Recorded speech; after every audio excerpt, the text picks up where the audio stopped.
les toilettes et la salle de bain. Donc là aussi, quand Spotlight est activé ici, on va pouvoir trouver, alors ici tout en haut, l'interrupteur est un peu caché par le rideau.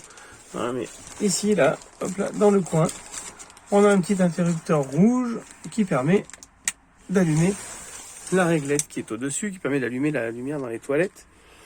Ici, nous avons un robinet qui est le même genre que ceux qu'on a à la maison. Un permet d'ouvrir l'eau, l'autre de régler l'eau chaude ou froide en bas. Je vous conseille de laisser ce robinet tout le temps ouvert. Vu qu'on s'en sert très peu, l'intérieur du robinet a eu tendance à s'oxyder un peu et du coup il est dur à ouvrir et à fermer. Et comme la douchette est équipée d'un interrupteur ici, il n'est pas utile d'ouvrir et de fermer le robinet là-haut. Il peut rester ouvert tout le temps, ça pose pas de problème. D'autant que si, comme nous, dès que vous partez du camion, vous éteignez bien tous les interrupteurs, la pompe ne reste pas activée tant que vous n'êtes pas là, donc il n'y a pas de risque de fuite. Si vous voulez prendre une douche, le rideau, comme dans votre camion, coulisse, fait tout le tour par là-bas et revient par là. Bon, ça, vous trouverez par vous-même. Il y a des velcro qui sont fixés un peu partout, ici, il y en a un aussi sur la porte qui permet d'accrocher le rideau quand on veut se doucher. Ensuite, pour les toilettes qui sont les toilettes sèches, on a plusieurs couvercles. Le premier couvercle qui permet d'accéder aux toilettes pour faire ses besoins. Et ensuite, on peut prendre ici toute la lunette et venir l'ouvrir. Alors ici, j'ai mis un petit tendeur pour tenir la lunette pendant qu'on est en train de mettre un nouveau sac. Donc on a un séparateur urine et sel. Donc on vient mettre un sac ici à l'intérieur du seau. Donc le sac, on le fait passer sous cette petite languette ici pour faire en sorte que l'eau aille soit dans le sac, soit dans les toilettes quand on est en train de rincer. Et puis ensuite on le coince un petit peu dans les coins et on le fait passer par-dessus ici, par-dessus la tablette en bois. Et ensuite quand on vient fermer l'abattant, le sac se retrouve coincé ici. Alors on le tire un petit peu pour que ce soit plus pratique.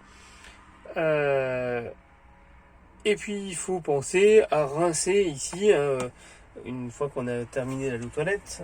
Et donc notre chasse d'eau, elle est très très simple parce que c'est la pomme de douche. Donc on vient ici, on rince un petit peu.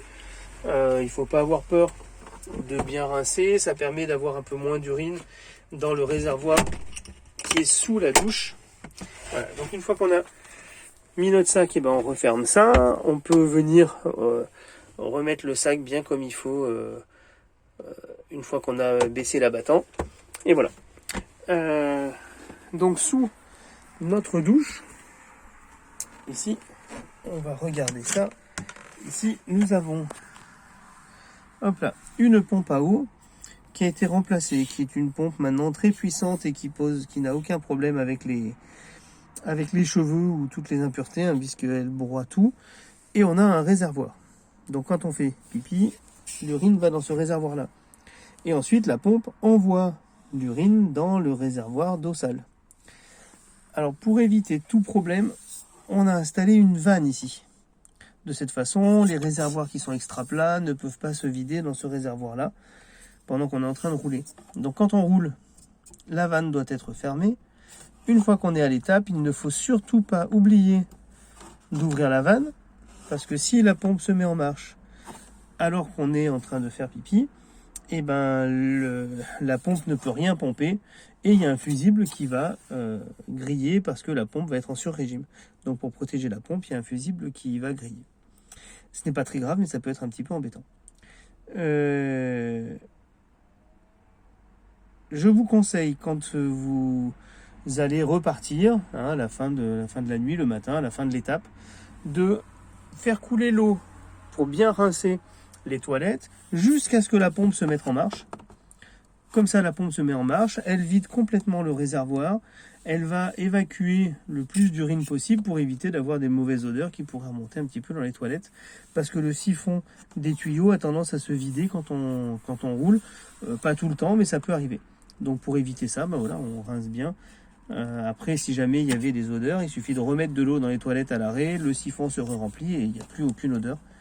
Voilà. Donc cette vanne là, hein, qui bascule, hop, voilà, comme ça. Hein, là, elle est ouverte quand elle est dans le sens des tuyaux. Et quand elle est perpendiculaire au tuyau, donc face à la trappe, elle est fermée. Si jamais vous en avez le besoin, il y a ici là, à cet endroit là, alors on ne le voit pas bien, hein, mais là dessous, voilà, un petit interrupteur qui permet d'actionner la pompe de relevage, la pompe qui est sous l'évier. Donc là, c'est un interrupteur, on peut mettre la pompe en marche, hein, on entend qu'il se met en marche.